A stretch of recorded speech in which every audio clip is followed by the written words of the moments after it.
చిన్న పెద్ద అనే తేడా లేకుండా ఏ క్యారెక్టర్ అయినా చేయడానికి ఆయన ముందుకుంటూ ఉంటారు. ఆయన పేరే మురళీకృష్ణారెడ్డి గారు. సార్ ఏంటి సార్ మీ లైఫ్‌లోకి అసలు ఈ యాక్టింగ్ ఎలా వచ్చింది? ఈ సినిమా, ఈ పిచ్చి ఇదంతా ఎలా మొదలైంది? ఎప్పటి నుంచి మొదలైంది? మనమే ఉన్నోళ్ళల్లో బిలో మిడిల్ క్లాస్. నువ్వేమవ్వాలనుకుంటున్నావో 10th క్లాస్ లోపే డిసైడ్ చేసుకుంటే బాగుంటుంది అన్నట్టు చెప్పేవాళ్ళు. మీ అబ్బాయికి ఏం చెప్తా ఉంటారు? ఇలా ట్రోల్స్ వస్తున్నప్పుడు, ఇలాంటి నెగిటివ్ కమెంట్స్ పెడుతున్నప్పుడు ఎప్పుడైనా నిరాశ పడుతుంటే మీరేమైనా చెప్తా ఉంటారా? Don't talk like that.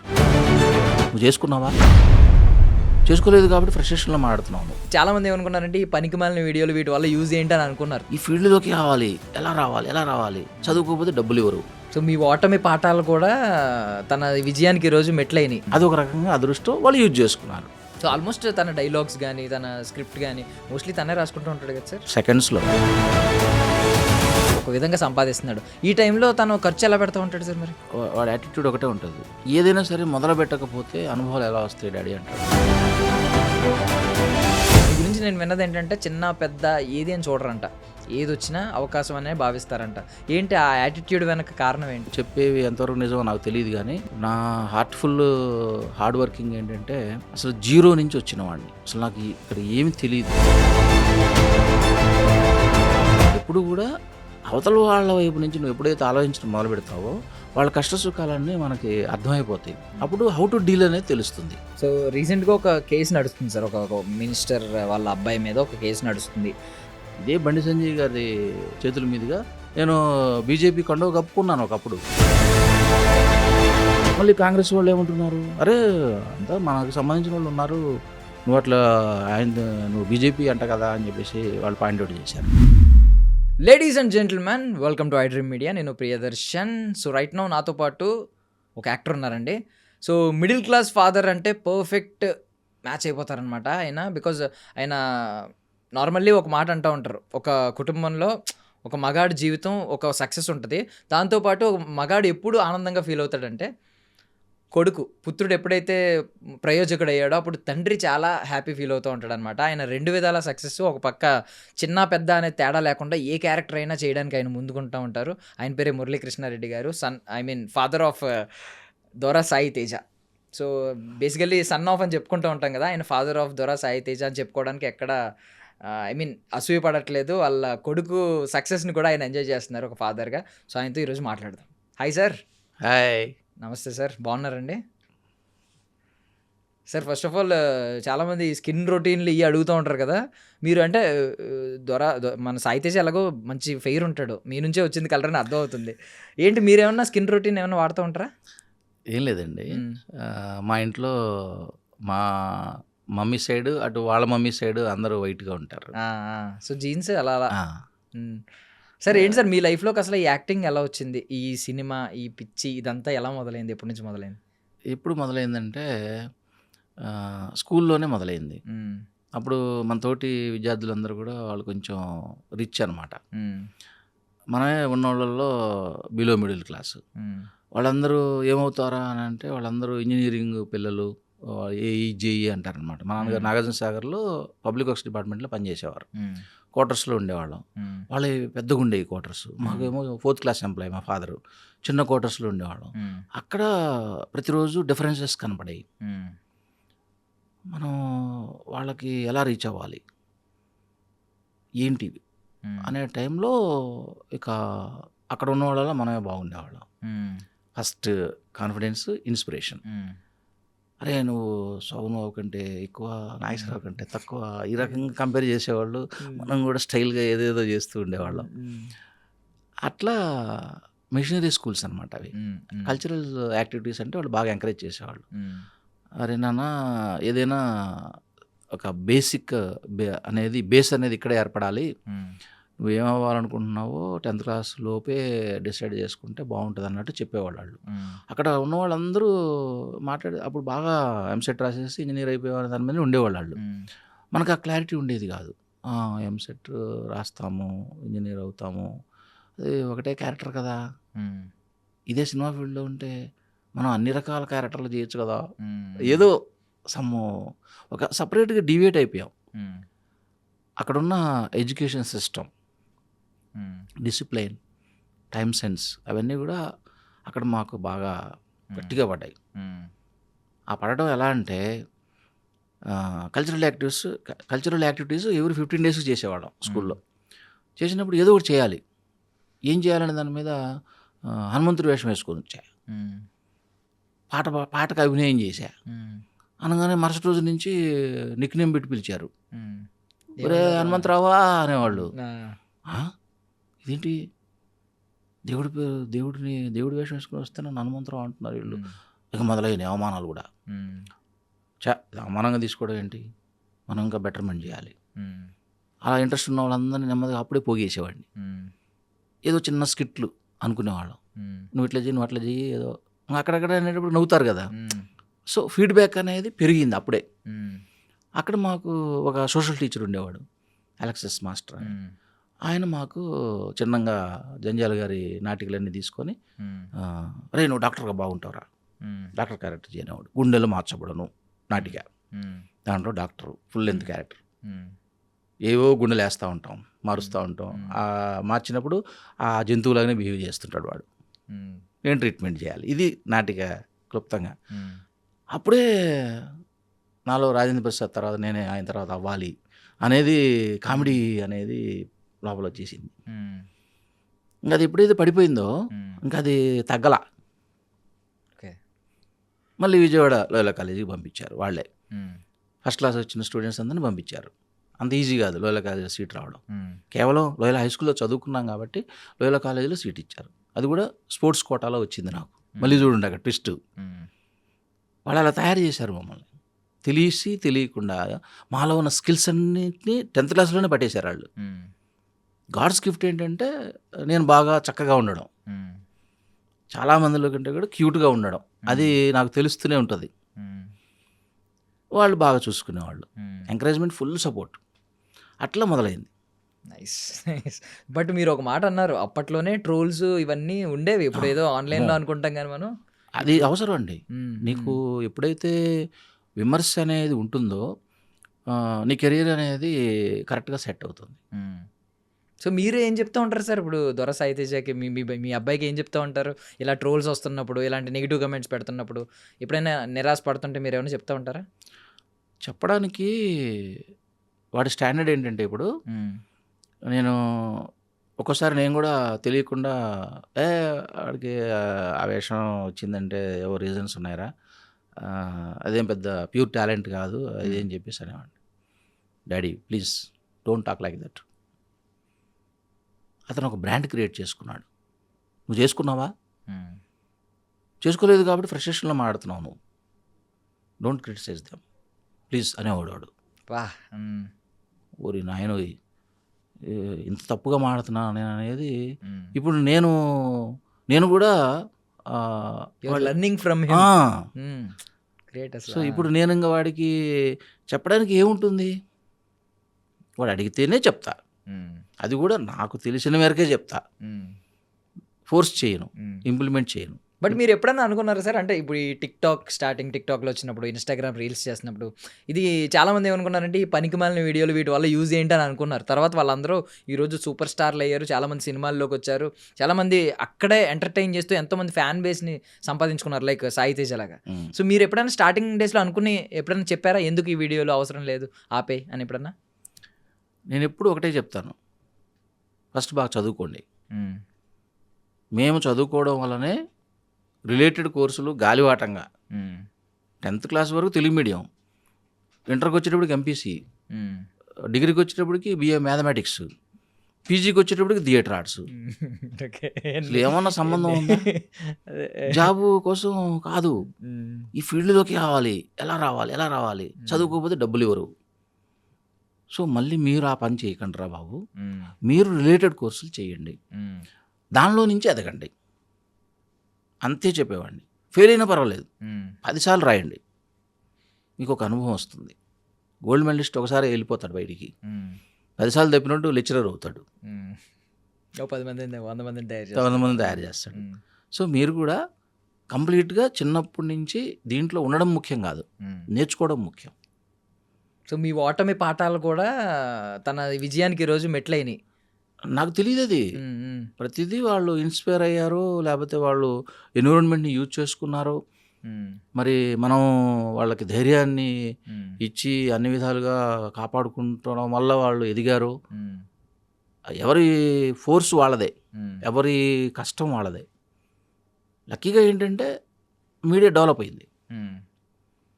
మేమున్న పరిస్థితుల్లో నుంచి కరెక్ట్గా వాళ్ళు ఎదిగే టైంకి కొంచెం సోర్సెస్ పెరిగినాయి. అదొక రకంగా అదృష్టం, వాళ్ళు యూజ్ చేసుకున్నారు. సో బేసికల్లీ మురళీకృష్ణారెడ్డిగా మీరు ఎంత హ్యాపీగా ఉన్నారు మీ సక్సెస్ వెనక, అండ్ ఇంకొక పక్క ఫాదర్ ఆఫ్ దొర సాయి తేజగా ఎంత హ్యాపీగా ఉన్నారు? రెండిట్లో ఏది ఎక్కువ హ్యాపీనెస్ అండి? ఒక ఫాదర్గా డెఫినెట్గా కంపారిటివ్లీ సంతోషపడతాం. ఎందుకంటే చాలామంది పేరెంట్స్ కోరుకుంటారు మా పిల్లలు దీంట్లో ఉండాలి, మేము అనుకునే ఇమాజినేషన్లో కొద్దిగా ఏదైనా అవ్వాలి అని కోరుకుంటారు. మళ్ళీ వాళ్ళు they are all are minimum capable persons ఫైనాన్షియల్గా. మనకు అది లేదు కదా. దీనిలోనే మనం ఫైనాన్షియల్గా సపోర్ట్ తీసుకోవాలి, వాళ్ళని కెరీర్ కరెక్ట్గా గైడ్ చేయగలిగి ఉండాలి. అది మళ్ళీ ఒక 10 years తర్వాత ఏంటి పరిస్థితి అనేది ఒక టార్గెట్ ఉండాలి. స్ట్రగ్లింగ్ ఉంటుంది, మళ్ళీ హెల్త్, మళ్ళీ ఇంట్లో లేడీస్ ఎలా ఉంటారు, వాళ్ళు సపోర్ట్ చేస్తుంటారో తెలియదు, విమర్శిస్తుంటారో తెలియదు. ప్రాబ్లం వచ్చినప్పుడల్లా మనం ఫేస్ చేసేది ఫస్ట్ ఇంట్లోనే. కరెక్ట్. అది హెల్తీగా ఉండాలి, అది మళ్ళీ సెటరేట్ చేసుకోవాలి. అది పిల్లలకి ధైర్యాన్ని ఇస్తుంది. ఇప్పుడు మనం ఏమి తెలియని రోజుల్లో సైకిల్ ఈజీగా నేర్చేసుకుంటాం. నువ్వు దగ్గరుండి భద్రంగా వాడిని జాగ్రత్తగా నేర్చుకోరా అంటే వాడు నేర్చుకోడు. 4 సార్లు కింద పడి మోకాలు చెప్పలు పగిలితే ఆటోమేటిక్గా వాడికి వస్తుంది. ఆ ఫ్రీడమ్ ఇవ్వాలి. Nice. So being father of దొర సాయి తేజ మీరు చాలా హ్యాపీగా ఉన్నారు, ఇంకా ఎక్కువ మురళీకృష్ణారెడ్డి కంటే కూడా. అంతే కదా. నైస్. ఇప్పుడు సక్సెస్ అనేది అంత ఈజీ కాదు. సక్సెస్ అంటే ఏ పాయింట్ ఆఫ్ వ్యూలో సక్సెస్ అంటే నా స్వార్థం మేరకు సక్సెస్ అయితే వాడు గ్రేటా? కాదు కదా. మనం ఏదైతే అనుకుంటున్నామో, వాళ్ళు ఏదైతే క్లారిటీతో పనిచేస్తున్నారో, తద్వారా నలుగురికి ఉపాధి మనం కరెక్ట్గా ఎగ్జాంపుల్గా ఉండగలిగితే అది సక్సెస్. కరెక్ట్. దానికి ఒక డెస్టినేషన్ ఏముంటుంది? కరెక్ట్. లేకపోతే గవర్నమెంట్ని వాళ్ళ ఒక స్టూడియోకి ప్లేస్ అడుగుతున్నారు సక్సెస్ పీపుల్ అందరూ కూడా. గవర్నమెంట్ ఎంతమందికి ఇవ్వగలుగుతుంది? ప్లాట్ఫామ్స్ ఎట్లా? దూరదృష్టి ఉండాలి కదా. కరెక్ట్ అండి. మళ్ళీ బట్ అంటే మీరు తన మెచ్యూరిటీ గురించి మాట్లాడుతూ ఇందాక ఆ మాట చెప్పారు కదా, మీరు నేర్చుకునే స్టేజ్లో ఉన్నారు తన నుంచి అని, అంత మెచ్యూరిటీ ఉందని. ఏ ఏజ్లో గమనించారు సార్ దొర సాయి తేజకి ఇంత మెచ్యూరిటీ ఉంది, అంటే ఇంత క్లారిటీ ఉంది లైఫ్ మీద అని? వాడు స్కూల్ స్టాండర్డ్లో ఉన్నప్పుడే నాకు వీడియో గేమ్స్ క్యాసెట్లు కొనిపెట్టమనేవాడు. నేను ఆవేశంతో సరే పదరా అన్న. షాప్కి వెళ్తే అది ఒక్కొక్క ఇంతే ఉండేది 500 చెప్పేవాడు. అరే 500 రూపాయలు రా, అది ఎట్లా రా అంటే, నువ్వు కొనిపిస్తున్నావా లేదా, చాలా స్ట్రైట్గా అడిగేవాడు క్వశ్చన్. సో నాకున్న వాట్ ఎవర్ ఇట్ మేబీ వాళ్ళు ఉన్న కాన్ఫిడెన్స్ నచ్చేది నాకు. వాడు ఆడుతున్నప్పుడు గమనించేవాడిని, బీభత్సంగా ఆడేవాడు, వాడికి అది ఓల్డ్ అయిపోతుంది గేము. ఓకే. మళ్ళీ బోర్ వచ్చేస్తుంది ఆడికి. చాలా లిఫ్ట్ ఇవ్వడు యాక్చువల్గా, చాలా ఫాస్ట్గా 2 చేతులతో డీల్ చేస్తూ ఉంటాడు. అప్పటికి నాకు లోపల ఇన్స్పిరేషన్ ఏంటంటే, అన్లక్కీ ఏంటంటే, 1,00,000 రూపాయలు కంప్యూటర్ నేర్చుకుంటాను డాడీ ఇవ్వండి అంటే, ఆ 1,00,000 ఉంటే నేను హైదరాబాద్ ఎందుకు పెడతాను, ఇంటికి తీసుకుపోయి ఏదో వ్యవసాయం చేయించుకునేవాడిని కదా, నువ్వు చదువుకుంటే చదువుకు, లేదు లేదు నేను ఇవ్వలేను అన్నమాట ఆయన. ఆ రోజున నేను 1,00,000 రూపాయలు పెట్టి కంప్యూటర్ నేర్చుకున్నట్టయితే నేను ఇంకా చాలా బాగా ఎదిగుండేవాడిని. ఆ బాధ ఉంది నాలో. సో పిల్లలు మళ్ళీ అలా కాకూడదు, వాళ్ళకి ఏది టాలెంట్ ఉందో చూసుకొని వాళ్ళని ఎంకరేజ్ చేద్దాము. అక్కడ మొదలైంది ఆ క్యాసెట్స్ దగ్గర. 500 మనం సంపాదన ఎంత అయినా కూడా ఏదో వాడికి కావాల్సినంత వాడు ఏది అడిగినా కూడా వెంటనే అది అయిపోవటం వస్తే ట్యాబ్ అన్నాడు. సామ్సంగ్ 18,000 ఎక్కడ తీసుకురావాలి? సరేనా నాన్న, మనకు మంచి ఫ్రెండ్స్ ఉన్నారు, వాళ్ళని అడిగేవాడిని. అరే వాడు ఇట్లా ట్యాబ్ అడుగుతున్నాడు, అది ఇప్పుడు వాడికి ఉపయోగపడుతుందో లేదో అని అంటే, మా బంధువులేమో నువ్వు అన్ని పిచ్చి పనులు చేయ మాకు వాడికి అవన్నీ అవసరమా 10th క్లాస్లో వాడు కంప్యూటర్ అవసరమా అని వాళ్ళు ఏదో క్లాస్ పీకేవాళ్ళు నాకు. వాళ్ళేమో అలా అనేవాళ్ళు, ఫ్రెండ్స్ ఏమో లేదురా వాడిది ఏదో ఒక స్పార్క్ ఉంది వదలమా. కానీ నా చుట్టుపక్కల ఉన్న సర్కిలే వాడిని నువ్వు వదిలేయి వాడిని, వాడు ఏదో ఒకటి ఉంది చాలా జమ్మోడు అది అని చెప్పేవాళ్ళు. మంచి సర్కిల్ ఉండడం వల్ల ఏమైపోయింది, సరే కానీ మనం చేయలేదు వాడు ఏమైనా చేస్తాడేమో అట్లా. వాడికి ఏంటంటే టెక్నాలజీ మీద వాడికి తెలియకుండానే 8th క్లాస్కే కమాండ్ వచ్చేసింది. తనకి తానే ఒక హీరోగా తను నిర్మించుకున్నాడు. అసలు ఎవ్వరి సపోర్టు లేదు, వాడే నేర్చుకున్నాడు అన్నీ కూడా. స్క్రిప్ట్ రైటింగ్ కానీ, ఆ టెక్నాలజీకి సంబంధించిన ఎడిటింగ్ వర్క్ కానీ, మ్యూజిక్ సెన్స్ కానీ.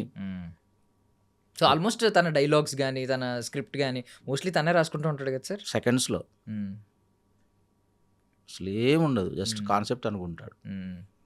గల్లీ బాయ్స్ అనగానే మొత్తం సెర్చ్ చేసేసుకుంటాడు. ఫట్టను ఒక 8 ఎపిసోడ్లు వచ్చేస్తాయి.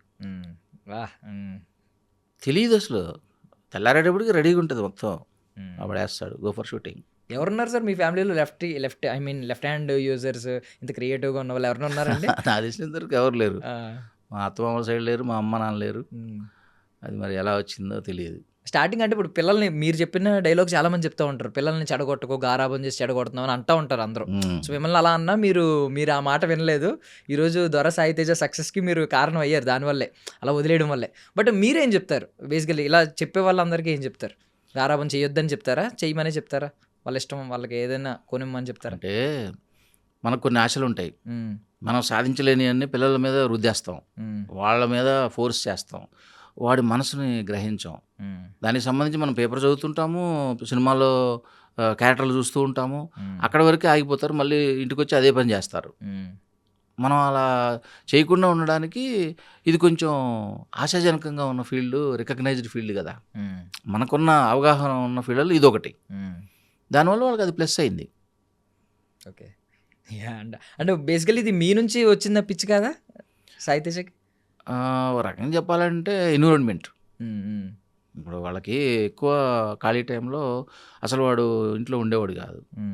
వాడి కోసం స్కూటర్లో ముందు చిన్న సీట్ చేయించేసి తీసుకెళ్ళిపోయేవాడిని. తీసుకెళ్ళకపోతే ఊరుకునేవాడు కాదు, నిద్రపోవాడు అసలు. నేను ఎక్కడికి వెళ్తే అక్కడికి వచ్చాను. మొండోడు సార్ అయితే బాగా. అబ్బో చాలా మొండి. నిద్ర వస్తే ఇక్కడైనా పడుకుంటాడు, అది ఇక్కడైనా పడుకుంటాడు తప్ప ఏడిపించడం కానీ లేకపోతే వేరే వాళ్ళని ఇబ్బంది పెట్టడం కానీ అవన్నీ చేసేవాడు కాదు. వాళ్ళకి పెద్ద అబ్జర్వేషన్ అనమాట. చిన్నప్పటి నుంచి మంచి క్లారిటీతో ఉండేవాడు. అసలు వాడికి తెలియకుండానే యాక్ట్ చేసేవాడు కెమెరాల ముందు. 5 నిమిషాలు ఒక చిన్న క్రెయిన్ ఉత్సవాలకి ఏదో ఫిల్మ్ చేస్తా ఉంటే సమీర్ దాంట్లో హీరో, మేము ఏవో క్యారెక్టర్లు చేస్తూ ఉన్నాం. దాంట్లో who kills father title okay వీడే. ఓకే, కిల్లర్ యాక్టింగే చేశాడు ఫస్ట్. ఆయన చేయించుకున్నాడు. ఏజ్ సార్ అప్పుడు? అప్పుడెంత వాడికి మహా అయితే 5-6 ఇయర్స్ కూడా ఉండవు. ఓకే, అంత యాక్టివ్. అది అసలు క్రెయిన్ ఫిల్మోత్సవాల కంటే అసలు కేన్స్ ఫిల్మోత్సవాలు అంటే పెద్దగా గ్రాండ్గా చేస్తారు వాళ్ళు. అట్లా అప్పుడే నాకు వాడు అనేవాడు, డాడీ ఆయన ఆటోగ్రాఫ్ ఏంది అంతమంది అడుగుతున్నారు, హీరో అంటే అంత ఉంటుందా? అయిపోయింది వాడికి, అదొక్కటే పట్టేసింది. సమీర్ గారి దగ్గర తీసుకున్నారు అప్పుడు ఆటోగ్రాఫ్, అంత జనం అంతా పడి తీసేసుకుంటున్నారు. వాడు అలర్ట్ అయిపోయాడు, ఓ ఈ ఫీల్డ్ ఇంత ఉందా, అందుకని నువ్వు రాజేంద్ర ప్రసాద్ అంటుంటావు అనేవాడు. అప్పటికి మనం వర్క్ చేసుకుంటున్నాం కదా, ఆ ఎన్విరాన్మెంట్ అనేది ఆ సీరియల్స్కి వెళ్ళినప్పుడు వాళ్ళు ఒకటే అనేవారు, వాడి చేత యాక్ట్ చేపిస్తున్నాం. వాడిని చూసి మళ్ళీ చిన్నవాడు కూడా యాడ్ అయ్యేవాడు, అరే ఇద్దరు బాగానే ఉన్నారు, ఇద్దరిని పెట్టేసుకుందాం అనేవాళ్ళు. సార్ మరి కష్టమవుతుందేమో సార్, ఇద్దరు ఎడ్యుకేషన్ ఆయన మాకు తెలియదు, ఎడ్యుకేషన్ అనేది నువ్వు చూసుకో, అవకాశం ఇవ్వడం వరకు మా పని వాళ్ళు ఎంకరేజ్ చేశారు. నేను ఎక్కడికి వెళ్తే అక్కడ పిల్లలు బాగున్నారు, వాళ్ళు మేము చేయించుకుంటాం, దయచేసి నువ్వు సపోర్ట్ చేయి, కొంచెం కష్టపడు అనేవాడు. సరే దారి దొరక్క మేము చూస్తున్నాం, దారి దొరికిన తర్వాత మనం మొండిగా మూర్ఖంగా ఉండంగా మనం డెవలప్మెంట్ పిహెచ్డీలు చేసుకొని ఆ మాత్రం అవతలోడు చెప్పేది మనకు మంచిగా చేయడం తెలియకుండా ఎలా ఉంటుంది అవకాశం. Super super. సో అంటే ఇప్పుడు ఫినాన్షియల్లీ తను ఒక ప్లాట్ఫామ్ క్రియేట్ చేశాడు. లిటరల్లీ చెప్పాలంటే ఒక్కొక్క టార్చ్ బేరర్ అంటూ ఉంటారు కదా! ప్రతి ఫ్యామిలీలో ఒక వ్యక్తి వచ్చినప్పుడు తను ఎంతో కొంత ఫ్యామిలీ స్టేటస్‌ని మార్చేస్తూ ఉంటాడు. సో సాయి ధరమ్ తేజకి అది ఇవ్వచ్చు అంటారా? ఆ స్టేటస్ టార్చ్ బేరర్ అనే స్టేటస్ మీ ఫ్యామిలీ లెగసీకి సంబంధించి? ఆల్మోస్ట్ ఆల్ ఇవ్వచ్చు. హ్మ్. కానీ ఎప్పుడు కూడా ఏంటంటే ఈ జంజీ బ్యాచ్ అంటారు కదా! హ్మ్. ఈ జంజీ బ్యాచ్‌తో కొంచెం డేంజరే. హ్మ్. జాగ్రత్తగానే ఉండాలి. ఎందుకంటే వాళ్ళు ఈ రోజు గురించి ఆలోచిస్తారు. హ్మ్. ఇప్పుడు వాళ్ళకి మాకు ఒక 10-20 జనరేషన్స్ గ్యాప్ వచ్చింది. హ్మ్. ఏదైనా మనకి చేతనైంది సపోర్ట్ చేసి వాళ్ళకి రియలైజేషన్ ఇవ్వడం ఒకటే మేం చేయదగ్గది. వాళ్ళు డిసిషన్ తీసుకొని ఏదైనా సరే మేము దాన్ని అనుభవిస్తాము అంటే హ్మ్. మళ్ళీ అక్కడ కూడా మనం పేషెన్స్ పెట్టాలి. హ్మ్. మనకు మంచి హెల్త్ ఉండాలి ఆ విషయంలో. హ్మ్. పేషెన్స్ ఉండాలి. హ్మ్. అట్లా యుద్ధం జరుగుతూ ఉంటుంది. హ్మ్. ఇప్పుడు అంటే మీరు చిన్నప్పుడు దేన్ని లెక్క చేయకుండా కాన్ఫిడెంట్‌గా అడిగేవాడు. 500 ఏంటి 18,000 అయితే కొంటావా? కొనవా? అని అడిగేవాడని అన్నారు. ఇప్పుడు మరి తనకు తను రెవెన్యూ చూస్తున్నాడు. యూట్యూబ్‌లో రెవెన్యూ చూస్తున్నాడు. ఒక విధంగా సంపాదిస్తున్నాడు. ఈ టైంలో తను ఖర్చు ఎలా పెడతా ఉంటాడు సార్ మరి? ఒకటే ఏంటంటే వాడి యాటిట్యూడ్ ఒకటే ఉంటది. హ్మ్. ఏదైనా సరే మొదలుపెట్టకపోతే అనుభవాలు ఎలా వస్తాయి డాడీ అంటాడు. హ్మ్. మనకొకటి కావాలి అంటే ఎక్కువ దూరం ఆలోచిస్తే నీలాగా తయారవుతా నేను గూడా. హ్మ్. ఏమీ సాధించలేకుండా ఉంటాం. హ్మ్. అది కాదు డాడీ. ఒకటి నేను చెప్పిందన్నా చేయండి. హ్మ్. లేదా మీరేం చెప్తారో నేను యెస్ ఆర్ నో చెప్తాను. హ్మ్. ఎక్కువ డిస్కషన్స్ ఉండవు. ఓకే.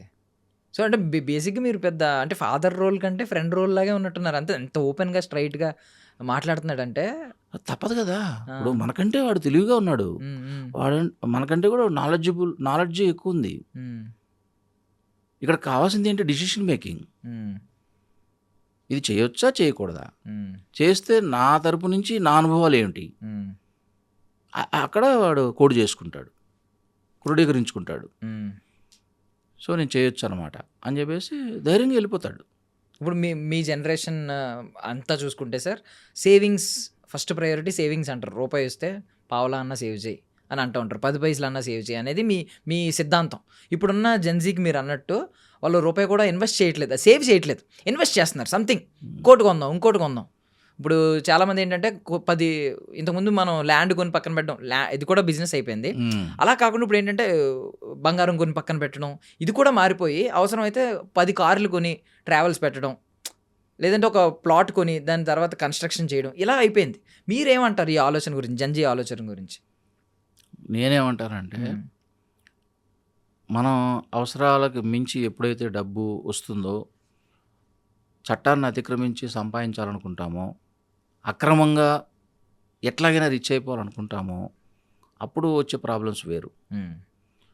అలా కాకుండా మన కంఫర్ట్‌కి, మన ఫ్యామిలీకి, నెక్స్ట్ జనరేషన్‌కి గూడా మీరు రేపు పెళ్ళిళ్ళు చేసుకొని పిల్లలొచ్చిన తర్వాత వాళ్ళ కంఫర్టబుల్ లైఫ్‌కి ఎంత అవసరమో అంతవరకే మీరు చేయండి. హ్మ్. ఈ ఇన్వెస్ట్‌మెంట్‌లు చేయడాలు, ఆ రిస్కులు తీసుకోవడాలు, హ్మ్. ప్రాఫిట్, లాస్ ఇవన్నీ ఇబ్బంది పడడాలు అవి వద్దు అని చెప్తా నేను. హ్మ్.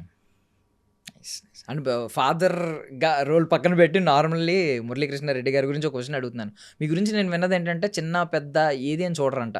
ఏదొచ్చినా అవకాశం అనే భావిస్తారంట. ఏంటి ఆ యాటిట్యూడ్ వెనక కారణం ఏంటి? మీ ఫిలాసఫీ ఏంటి? ఫిలాసఫీ ఏంటంటే నేను ఈ ఫీల్డ్‌కి సంబంధించి చాలా కష్టపడి పైకొచ్చాను. హ్మ్. ఎంత కష్టపడి పైకొచ్చానంటే మరి మిగతా వాళ్ళు చెప్పేవి ఎంతవరకు నిజమో నాకు తెలీదు గానీ, హ్మ్. నా హార్డ్ వర్కింగ్ ఏంటంటే అసలు జీరో నుంచి వచ్చిన వాడిని. హ్మ్. అసలు నాకు ఇక్కడ ఏమి తెలీదు. కేవలం థియేటర్ ఆర్ట్స్ అనే శాస్త్ర పరిజ్ఞానంలో సిటీ కల్చర్‌లోకొచ్చాను గాబట్టి, ఒక చిన్న ఫోర్త్ క్లాస్ ఎంప్లాయీ హ్మ్. పిల్లవాడిని. చదువుకోవడం వల్లనే నాకు జ్ఞానం వచ్చింది. చదువుకోవడం వల్లే ఈ ఫీల్డ్‌లో మనం సాధించొచ్చు. కాన్ఫిడెన్స్ కొద్దిగా ఉంటే చాలు అని ఇన్‌స్పైర్ అయిన వాడిని. హ్మ్. అయితే బాగా చదువుకోవడం వల్ల ముఖ్యంగా మా గురువుగారు యండమూరి వీరేంద్రనాథ్ గారు. హ్మ్. హ్మ్. ఓకే. ఎంత గురువుగారంటే ఆయన రాసిన ప్రతి నావల్ గాని, ప్రతి విజయానికి 5 మెట్లు లాంటి ఒక హ్మ్. సైంటిఫిక్ ఇన్ఫర్మేషన్ బుక్ గాని, హ్మ్. అవన్నీ గూడా నాకు మామూలుగా గైడ్ జేయల. ఓకే. నాలో ఉన్న అయోమయాన్ని, హ్మ్. సందిగ్ధావస్థని మొత్తాన్ని తీసేసింది. ఓకే. ఆయన ఇన్స్పిరేషన్గానే మేము ఒక రకంగా స్టెప్ బై స్టెప్ చేసుకుంటూ వచ్చాం. అంటే దానిలో మొట్టమొదటగా ఆయన చెప్పేది ఏంటంటే సూక్ష్మ దృష్టి ఉండాలంటాడు. ప్రతిదీ చక్కగా ఉపయోగించుకోవాలి అంటాడు. మనం ఒక రోజులోనే పెద్దవాళ్ళం అయిపోవాలంటే కుదరదు. ఎక్కడో ఒక చోట స్టార్ట్ చేయాలి అంటాడు ఆయన. స్టార్ట్ చేసినప్పుడే కదా నువ్వు ప్రాబ్లమ్స్ ఫేస్ చేస్తావు, నువ్వేమిటో తెలుసుకుంటావు. మనం అనుకోగానే ఆర్టిస్ట్ అనగానే ఎట్లా అవుతాం? అవ్వలేం కదా. లెజెండరీస్ ఉన్నారు ఇక్కడ. అప్పుడప్పుడు అనిపిస్తూ ఉంటుంది, వాళ్ళు 400, 500 సినిమాలు చేశారు అంటే ఇప్పుడు మేము అన్ని వేళ్ల మీద లెక్క పెట్టుకొని ఇంకా లీడ్ రోల్స్ కాకుండా ఏజ్ దృష్ట్యా సైడ్ క్యారెక్టర్లు చేస్తుంటేనే మాకు చాలా కష్టపడుతున్నాం. అటువంటిది వాళ్ళు ఫుల్ లెంత్ క్యారెక్టర్లు, లీడ్ రోల్స్ అవన్నీ డిఫరెంట్ జోనర్స్లో, అసలు వాళ్ళతో కంపేర్ చేసుకుంటే నేను ఏం కష్టపడుతున్నాను అనేది వస్తుంది. అందువల్ల వచ్చిన అవకాశం ఏదైనా కూడా సద్వినియోగం చేసుకోవాలి, పరిచయాలు పెంచుకోవాలి, అవతల వాళ్ళని మనం నమ్మాలి. ప్రతి ఒక్కరు కూడా మనకంటే తెలివిగల వాళ్ళే ఉంటారు, వాళ్ళని అండర్ ఎస్టిమేట్ చేయకూడదు. ఇందాక దొరస అయితే చెప్పిన మాట మళ్ళీ ఇక్కడ వచ్చింది. యాక్చువల్లీ మీరు అది అవలంబిస్తున్నారు. అంటే నేను చూశాను చాలా మందితో, మీరు అందరితో చాలా చాలా మంచిగా మాట్లాడతారు. మనిషి వాడి డెసిగ్నేషన్ ఏంటి, లేకపోతే వాడు స్థాయి ఏంటి, వాడు ఎన్ని సినిమాలు చేశాడు, వాడి బ్యాక్గ్రౌండ్ ఏంటి, ఇదంతా అనవసరం. పేరు చాలా చక్కగా మాట్లాడుతూ ఉంటారు అందరితో. సో ఇదంతా ఏంటి సార్, ఈ ఇన్ఫర్మేషన్ ఎవరు చెప్పారు? చూస్తూ ఉంటాం కదా సార్. బేసికల్లీ మీరు బయట మీరు అంటే దొరకని మనిషి కాదు, అందని మనిషి కాదు, అందరికీ కనిపిస్తూ ఉంటారు ఈ ఫీల్డ్లో. సో మిమ్మల్ని మీ గురించి ఎవరు అడిగినా ఇదే మాట చెప్తారు, చాలా చక్కగా మాట్లాడతారు, అందరితో మంచిగా మాట్లాడతారు అని చెప్పి నవ్వుతూ. బట్ ఇప్పుడు జెన్జీ యాటిట్యూడ్ విషయానికి వస్తే, దొరస ఐతేజాకి యాటిట్యూడ్ ఉందని కొంతమంది నమ్ముతారు ఇంకా కొంచెం. ఎందుకంటే మనోడు సక్సెస్ ఉన్న వాళ్ళకి యాటిట్యూడ్ ఉంటుంది అనేది ఒక నమ్మకం, తెలియని నమ్మకం. ఈవెన్ మీరు మిస్టర్ పర్ఫెక్ట్ సినిమా చూస్తే ప్రభాస్ గారు ఒక డైలాగ్ చెప్తారు, ఎదగాలంటే లొంగాలి వంగాలి అంటే నేను నమ్మను, మన దగ్గర మ్యాటర్ ఉండాలి అని. సో ఇప్పుడు జెన్జీ అంతా ఇదే ఆలోచనలో ఉంటుంది.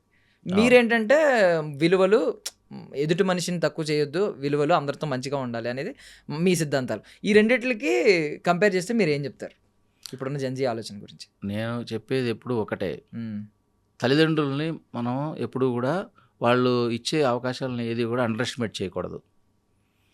ఎప్పుడైతే ఆ అవకాశాలను మనం సరిగ్గా సద్వినియోగం చేసుకోమో మనం జీరోకి పడిపోతాం. అట్ ద సేమ్ టైం మనకు ఒక టార్గెట్ ఉంటుంది, అది అందకుండా ఉంటుంది, అందినట్టే ఉంటుంది. మరి దానికి సంబంధించి ఎట్లా మీరు ప్లానింగ్? ఇంతకుముందు రోజుల్లాగా కాదు కదా. ఇప్పుడు అన్నీ కూడా పెట్టుబడితో కూడుకున్నది, టాలెంట్తో కూడుకున్నది. ఇక్కడ చూస్తేనేమో హెల్దీ వాతావరణం లేదు, ఉపాధి అవకాశాలు లేవు, ఆధారపడే పరిస్థితే ఉంది ఎవరు కూడాను. దానికి చదువుకొని వచ్చినా చదువుకోకుండా రాకపోయినా నీకు ఆ వృత్తికి సంబంధించి టెక్నిక్స్, స్కిల్సే ఇంపార్టెంట్ తప్ప నేను అనే దానికి ఇక్కడ ఎక్కడుంది ప్లేస్మెంట్? నువ్వు ఫైట్ చేయడం తప్ప, స్ట్రగ్లింగ్ ఫర్ ద ఎగ్జిస్టెన్సీ తప్ప ఇతను టాలెంటెడ్, ఇతను మనం తీసుకోవచ్చు అనేది ఎట్లా చెప్తావు? అక్కడ నేను వాళ్ళకి ఒకటే ఇచ్చే సలహా ఏంటంటే, మీరు ప్రతిరోజు కొన్ని స్కిల్స్ నేర్చుకోండి, అబ్జర్వ్ చేయండి. మీరు చదువుకోరు ఫస్ట్ ఆఫ్ ఆల్, అట్లీస్ట్ ప్రపంచ జ్ఞానానికి సంబంధించి ఇన్ఫర్మేషన్ కూడా మీరు డైలీ పేపర్ చదవడానికి కూడా మీకు ఓపిక ఉండదు, తెలుగు రాదు.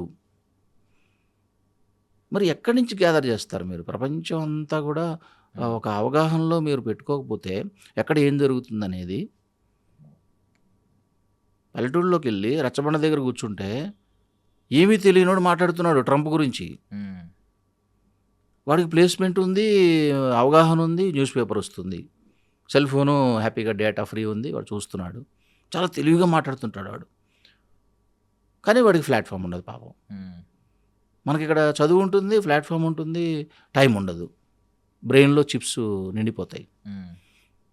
మరి అవన్నీ కరెక్ట్గా డిసిప్లైన్డ్గా ఆర్గనైజ్డ్గా చేసుకొని సద్వినియోగం చేసుకొని నువ్వు వెళ్ళాలనుకున్న పాయింట్కి ఇవన్నీ రిలేటెడ్గా ఉన్నాయా లేదా అనేది ప్లాన్ చేసుకుంటే అసలు లైఫ్ సరిపోతుందా? స్టిల్ మేము ఇంకా యంగ్లాగా ఆలోచించగలుగుతున్నాము, యంగస్టర్స్తో తిరగగలుగుతున్నాము, వాళ్ళతో పాటు పని చేయగలుగుతున్నాము అంటే దానికి కారణం ఒకటే. ఎప్పుడు కూడా మనం ఇంగ్లీష్ గ్రామర్లో మనం నేర్చుకున్నప్పుడు ఇఫ్ ఐ వర్ యూ అంటాం. ఎందుకు? అప్పుడే నాకు క్లారిటీ వచ్చింది.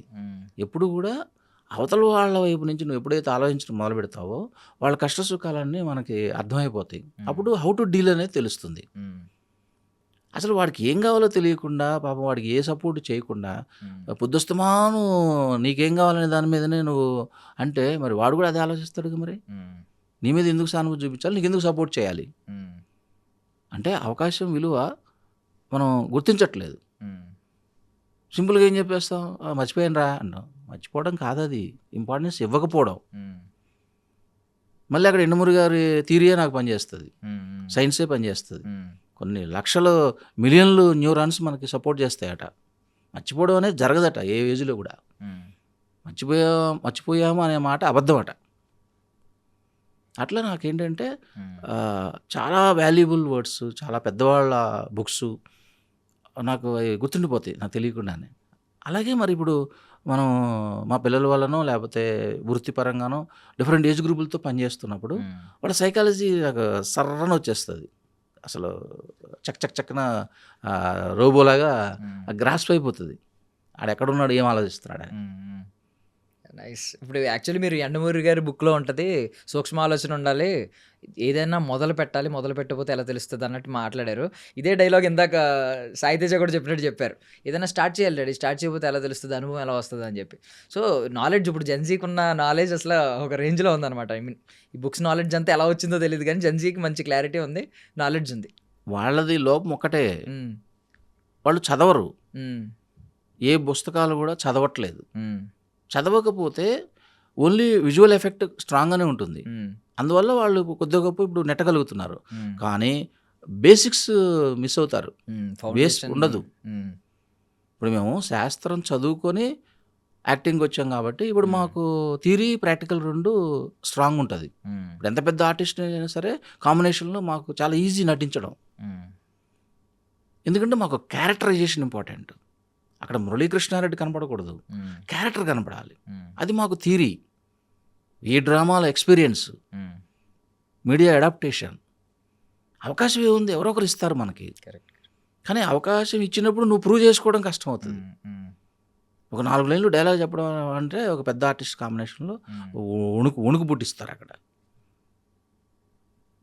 అక్కడ నిలబడాలి అంటే ఇన్ని సంవత్సరాల అనుభవం ఉండాలి. నిండా మునిగిపోవడం అంటే అదే. మిడిల్ క్లాస్ ఫాదర్ కాదు సార్ మీరు, matured father. So best father, knowledge ఉన్న, బాగా నాలెడ్జ్ ఉన్న ఫాదర్. చాలా బాగా చెప్తున్నారు. ఐ మీన్ నాకు తెలిసి సాయితేజ ఎన్ని నేర్చుకుని ఉంటాడు మీ దగ్గర, బికాజ్ లైఫ్ టైం ట్రావెల్ అయ్యి మీ జీన్స్ కాబట్టి దట్టు. అండ్ ఇప్పుడు సాయితేజకి యాటిట్యూడ్ ఉందా అనే క్వశ్చన్ ఒకటి ఇందాక నేను రైస్ చేశాను. మీరేమంటారు సార్? అంటే నిజం చెప్పండి, సాయితేజ సక్సెస్కి ముందు, ఇప్పుడు సక్సెస్ అయ్యి సాయితేజ కంటూ ఒక మంచి, ఐ మీన్ బయట తనకున్న క్రేజ్ మీకు తెలుసు, తనకున్న ఫ్యాన్ బేస్ కూడా తెలుసు, ఒక బ్రాండ్ క్రియేట్ చేసుకున్నాడు. ఈ 2 సాయితేజాలకి ఏమైనా యాటిట్యూడ్లో చేంజ్ వచ్చిందా సక్సెస్ అవ్వకముందు, సక్సెస్ అయిన తర్వాత? ఇక్కడ తెలియంది ఇంకొక ప్రపంచం ఏంటంటే, వాడు ఇంకొక 10 years ముందు 10 years తర్వాత అలా ఉంటుంది వాడి వేరియేషన్. ఇప్పుడు ఫర్ ఎగ్జాంపుల్ ఇన్వెస్ట్మెంట్ ఎక్కడ చేయాలి, మనం ఏమంటాం, ఒక జనరేషన్లో ఒక మంచి ఇల్లు కొనుక్కుందాం, ఇల్లు కొంటావు బాగానే ఉంటుంది, రిటర్న్స్ ఎలా డాడీ అంటాడు, డిప్రిషియేషన్ వస్తుంది కదా. సరే దూరంగా ఎక్కడో ఒక ఎకరం కొనుక్కుందాం, ఈ రోజు నుంచి ఈఎంఐలు కడదాం. మరి ఇప్పుడు బతకాలి, ఈఎంఐ కట్టాలి, ఎక్కడి నుంచి వస్తాయి డాడీ? సో ఎక్కువ షార్ట్ లాంగ్ డిస్టెన్స్లో ఉండదు డిస్కషన్. 20 yearsలో వచ్చే రిజల్ట్ వద్దు అనేది డిస్కషన్. ఎలా ఉంటుందంటే, ఇప్పుడు మనకి ఏం కావాలి, క్లారిటీ. నీకేం కావాలి డాడీ అంటాడు ఫస్ట్, నువ్వేమనుకుంటున్నావు. సో మన అనుభవం అనేది వాళ్ళకి ఉపయోగపడితే ఓకే, లేదు అంటే కాదు నాన్న అట్లా కాదంటాడు. మనం ఇంకో దాంట్లో పెట్టాలి. ఇప్పుడు ఎఫ్డి చేస్తే తక్కువ వస్తుంది, రియల్ ఎస్టేట్లో పెడితే సెక్యూరిటీ ప్రాబ్లం, ఇవాళ ఉంటుంది రేపు ఉండదు. ఇప్పుడు మనం ఇన్సూరెన్స్లో పెట్టుకోవాలి, లేకపోతే ఈ మ్యూచువల్ ఫండ్స్ లాంటివి టెక్నాలజీ మా చేతిలో ఉంది కాబట్టి మేము దాన్ని మేనేజ్ చేసుకోవాలి, షేర్స్ కొనుక్కోవాలి. అట్లా అడ్వాన్స్ టెక్నాలజీ, అడ్వాన్స్ మెచ్యూరిటీ. ఇంకక్కడ మనం ఇన్వాల్వ్ అయ్యేది ఏముంటుంది, మంచి చెడు అనేది వాడికి ధైర్యాన్ని ఇవ్వాలి మనం. మీరు జస్ట్ ఒక ఆడియన్స్ ప్రేక్షకుడి పాత్ర వహిస్తే చాలు. అంతే. ఆళ్ళే చేసుకొని వెళ్ళిపోతారు. ఇప్పుడు ఎందుకు శాస్త్రాలు పుట్టాయి? శాస్త్రాలు గొప్పవి. హ్మ్. వస్తే కొండ లేకపోతే వెంట్రుక. హ్మ్. సూపర్. నైస్. అయితే ఒక్క నిమిషం చిన్న ఆపకూడదు. హ్మ్. హ్మ్. ఏది కూడా ప్రయత్నం ఆపకూడదు. ప్రయత్నం ఆపకూడదు. చేసిన పని రెండోసారి చేయొద్దు. హ్మ్. హ్మ్. హ్మ్. సార్ ఇంత క్లారిటీ ఉంది దొరసాయి తేజకి. ఇంకొక క్వెషన్ అడుగుతున్నాను. మీరు తప్పుగా అనుకోకండి ఈ క్వెషన్. బికాజ్ ఒక ఫేజ్‌లో ఈ నెగటివిటీ అనేది ఎప్పుడూ మనకందరికీ తెలిసిన సామెత, ఫౌండేషన్స్‌లో చెప్పిన సామెత, పళ్ళున్న చెట్టుకే రాళ్ళ దెబ్బలని. సో, ఇది ఎప్పుడూ ఉంటది. ఎవరైతే సక్సెస్ అవుతున్నారో ఎంతమంది, ఒక 100 మంది అభిమానించినప్పుడు ఒక 5గురో 10 మందో తిట్టేవాళ్ళు కూడా ఉంటారు. సో, ఇది ఉంటది నెగటివిటీ. బట్ కొన్ని ఫేజెస్‌లో బాగా ఇబ్బంది పడిన ఫేజెస్ ఉంటాయి. లైక్ ఇప్పుడు 'వర్ష డిసౌజా' గురించి కనెక్ట్ చేసినప్పుడు గానీ, ఇలాగ ఇప్పుడు ఇద్దరు వాళ్ళ పర్సనల్ లైఫ్ వాళ్ళకుంటాయి. వాళ్ళకి ఇద్దరు మెచ్యూర్డ్ కిడ్స్. ఇప్పుడు వాళ్ళిద్దరూ మంచి లీడింగ్‌లో ఉన్న ఆర్టిస్టులు. వాళ్ళిద్దరూ కొంచెం నెగెటివ్ ఫేజ్ అనుభవించాల్సి వచ్చింది. చాలామంది లాట్ ఆఫ్ ట్రోల్స్, నెగటివిటీ. ఇలాంటి ఫేజ్ వచ్చినప్పుడు దొరసాయి తేజ యాటిట్యూడ్ ఎలా ఉంది? మీరు అలాంటి టైంలో ఒక ఫాదర్‌గా ఎలా ఆలోచించారు? ఎలా సపోర్ట్ చేశారు? నేనెప్పుడూ ఒకటే చెప్తాను. మీరు మగపిల్లలు. ఏం చేసినా చెల్లుతుంది. ఆడపిల్లల విషయంలో అలా కాదు నాన్న. హ్మ్. వాళ్ళు ఒకసారి మార్కెట్‌లో ఇదైపోయారంటే వాళ్ళ లైఫ్ చాలా కష్టంగా ఉంటుంది. మీరు ఇబ్బంది పడకండి, వాళ్ళని ఇబ్బంది పెట్టకండి. హ్మ్. Be a professional. అది చెబితే అర్థం కాదు. హ్మ్. కొన్ని అనుభవాలు ఫేస్ చేయాల్సి వస్తుంది. తెలిసినా తెలియకపోయినా ఆ వయస్సులో డబ్బులు, ఈ వాతావరణం టెంప్ట్ చేసినా. హ్మ్. కానీ మా అబ్జర్వేషన్‌లో నుంచి మాత్రం బయటికెళ్ళడానికి వీల్లేదు. అక్కడ స్ట్రిక్ట్‌గా ఉండాలి. కరెక్ట్. హ్మ్. ఏంటి కథ? నో, చేయొద్దు. హ్మ్. మేము మా గురువుల మాట విన్నాం కాబట్టే, మందుకి, మగువకి దూరంగా ఉంటే హ్మ్. ఈ ఇండస్ట్రీలో నువ్వు అనుకున్నదైతే గ్యారంటీగా చేరతావని చెప్పేవారు. అప్పుడు అర్థం కాలా. హ్మ్. ప్రాక్టికల్‌గా ఎప్పుడైతే రోడ్డు మీదకొచ్చామో, పొద్దున్న లేస్తే లైవ్లీహుడ్ కూడా ప్రాబ్లం కాబట్టి, హ్మ్. అవకాశాలు, టాలెంట్ ఇవన్నీ ప్యారలల్‌గా రావాలి కాబట్టి, హ్మ్. ఇంట్లో సమాధానం చెప్పాలి కాబట్టి, టైంకి పెళ్లి చేసుకోవాలి కాబట్టి, టక కొట్టినియి. అసలు ఏం లేదు, బండకేసి ఉతికినట్టే. హ్మ్. ఇంక ఇగో అనేది లేదు. ఇగో అనేది చంపేశారు. అది ఇండస్ట్రీలో మాకిచ్చిన పెద్ద ట్రైనింగ్. హ్మ్. పెద్ద వరం. ఎక్కడ ఎలా ఉండాలి? ఎవరితో ఎలా మాట్లాడాలి? హ్మ్. వాళ్ళ గురించి మనం విలువలు ఎలా తెలుసుకోవాలి? ఫస్ట్ వాళ్ళలో ఉన్న టాలెంట్ ఏంటి? హ్మ్. అంతవరకే. నువ్వు అవతల వైపుకెళ్ళొద్దు. వాళ్ళ నెగటివిటీ మనకు అవసరం లేదు. హ్మ్. వాళ్ళలో అసలు ఏముంది టాలెంట్? ఆ టాలెంట్ అనేది మనకెందుకు రావట్లేదు? ఈరోజు స్టార్ట్ చెయ్యి. హ్మ్. ఎప్పటికోసారి రీచ్ అవుతుంది. డబ్బింగ్ చెప్పడం రాదు మాకు ఫస్ట్‌లో. ఒక పారాగ్రాఫ్ కూడా చెప్పలేకపోయేవాళ్ళం. నైట్ అంతా కష్టపడేవాళ్ళం. హ్మ్. మరి ఇవాళ అట్లా కాదే. అయినా కూడా ఆ డైరెక్టర్ గారికి ఏం కావాలో నేను చెప్పగలిగి ఉండాలి. అక్కడ టైం ఇవ్వరు. హ్మ్. నెక్స్ట్ అంటుంటారు. ఛాలెంజ్. హ్మ్. ఫెయిల్ అవుతాం. అవే మనకు అనుభవాలు, పాఠాలు. హ్మ్. ఈ సైకలాజికల్ ప్రాబ్లమ్స్ కూడా ప్రతిరోజు చెప్తాను. అది కాంప్రమైజ్ అయ్యే క్వశ్చన్ లేదు. హ్మ్. వాళ్ళు వినరు. హ్మ్. బోర్ కొడుతుంది. మా మిసెస్ అయితే ఏమండ్యా వదిలేయండి, పాపం పిల్లలండి. నేను వాళ్ళ కోసం చెప్పట్లేదు, ఇక్కడికి వచ్చిన వాళ్ళ కోసం చెప్తున్నాను అంటాను. ఇంట్రెస్ట్ ఉన్న వాళ్ళు వింటారు. అవకాశాల కోసం వచ్చేవాళ్ళు వింటారు. ఎంతవరకు అవసరమో కూడా వింటారు. హ్మ్. అరే అంకుల్ మనకి ఫ్రెండ్గా ఉంటే అన్ని చోట్లకి వెళ్ళొచ్చు, మనం హ్మ్. అందరిని కలవచ్చు అని రకరకాలుగా వస్తూ ఉంటారు. వాళ్ళతోనే చెప్తాను నేను. లేకపోతే నా టైం వేస్ట్ అవుద్ది కదా. కరెక్ట్. కరెక్ట్. ఎవరికి పెడితే వాళ్ళకి చెప్తే ఉపయోగం ఏముంది? బట్ స్టార్టింగ్‌లో ఒక మాట అన్నారు సార్. అంటే ఆడపిల్లల గురించి ఒక మాట అన్నారు. చాలా భలే చెప్పారు. అంటే నువ్వు మగాడివి ఎలా అయినా ఉండదు. ఇప్పుడు ఆడపిల్లలు అలా కాదని. మీకు ఆడపిల్లలు ఉన్నారా సార్?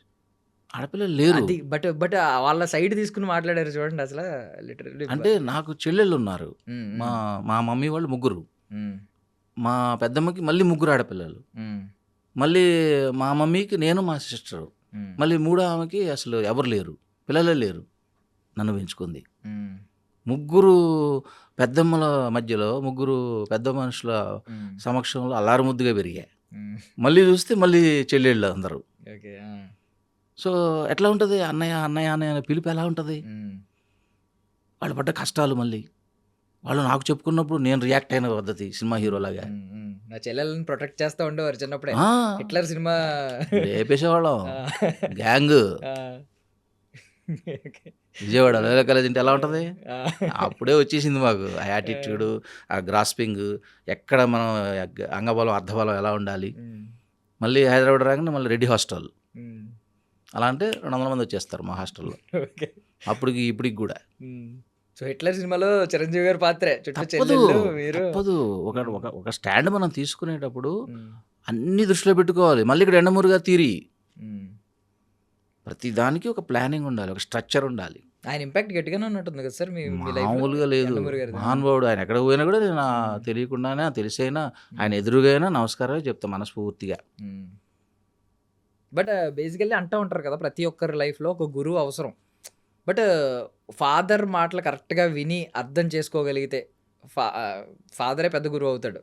అంతే కదా. మీరు ఈరోజు చెప్తున్న మాటలు బట్టి అర్థమవుతుంది నాకు. మీరు ఎన్ని మాటలు చెప్పుంటారో సాయి తేజ కానీ. ఇప్పుడు అదే చెప్పాను కదా, అది రివర్స్ అయింది ఇప్పుడు నాకు. ఇప్పుడు రివర్స్ అయింది, మీరు కూడా నేర్చుకుంటారు. అంతే. హెల్త్ బాగుంటే ప్రకాష్ రాజులాగా నువ్వు కూడా క్యారెక్టర్ ఆర్టిస్ట్ అవుతావు. అదే అల్టిమేట్ రీచింగ్ పాయింట్.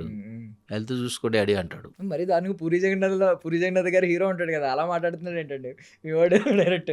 నీ హెల్త్ బాగుంటే అవుతావు ఏదో రోజు అన్న, ఓపెన్ గా స్ట్రైట్ గా గెస్ చేసేస్తాడు. మహా అయితే ఏమవుతావు, క్యారెక్టర్ ఆర్టిస్ట్ అవుతావు. రోజుకు ఒక 50,000 1,00,000 చేసుకుంటావు. ఆ తర్వాత ఏంటి డాడీ, నీ హెల్త్ ఉంటుందా? ముందు హెల్త్ చూసుకో డాడీ, ఆ షుగర్ లెవెల్స్ చెక్ చేసుకో డాడీ. ముందు నువ్వు హ్యాపీగా ఉండి నాకు కావాల్సిన విధంగా స్క్రీన్లో కనిపిస్తేనే నువ్వు హ్యాపీగా ఉన్నట్టు. అట్లా నా ఆశలకు అనుకూలంగా వాడు ఎన్నో క్యారెక్టర్లు రాసాడు, అవకాశం ఉంది కాబట్టి. అట్ ద సేమ్ టైం మనం కూడా దాన్ని నెట్టుకొస్తున్నాం, అడాప్ట్ చేసుకుంటున్నాం, కష్టపడుతున్నాం. లేకపోతే అది వెళ్ళదు. అవకాశం ఏర్పరచుకోవడం ఒక ఎత్తు, వాడికి క్రియేటివ్గా ఆలోచించగలగటం ఒక ఎత్తు, దాన్ని మళ్ళీ ఒక ప్లాట్ఫామ్లోకి తీసుకొని వచ్చి చేసుకొని మళ్ళీ బతకడం కోసం మళ్ళీ మనం ఇవన్నీ చేయడం వేరు. ఎంత వీళ్ళ ఫ్యాక్టరీ. సో రీసెంట్గా ఒక కేసు నడుస్తుంది సార్, ఒక మినిస్టర్ వాళ్ళ అబ్బాయి మీద ఒక కేసు నడుస్తుంది. సో ఫ్రీడమ్ ఆఫ్ స్పీచ్, ఎవరు ఒపీనియన్ వాళ్ళు చెప్పొచ్చు, ఒక్కొక్కరు ఆలోచన ఒక్కొక్కరి పర్సెప్షన్ ఒకలా ఉంటుంది. సో ఇదంతా ఓకే, మీరు ఏం మాట్లాడారు వీడియోలో అనేది మీ పర్సెప్షన్, అది కూడా అందరూ దేన్నైనా యాక్సెప్ట్ చేయాలి, బికాస్ ఫ్రీడమ్ ఆఫ్ స్పీచ్, ఎవడి వాక్ స్వాతంత్రం వాడిది. బట్ కొంతమంది అభిప్రాయం ఏంటంటే ఇదేదో పెయిడ్ వీడియో ఏమో మీరు చేసింది అనే అభిప్రాయం ఉంది. దానికి క్లారిటీ ఇవ్వాల్సిన అవసరం ఉంది. కాబట్టి అది పెయిడ్ వీడియోనా మీరు చేసింది, లేదు మీ అభిప్రాయాన్ని క్రియేటివ్గా పంచుకున్నారా?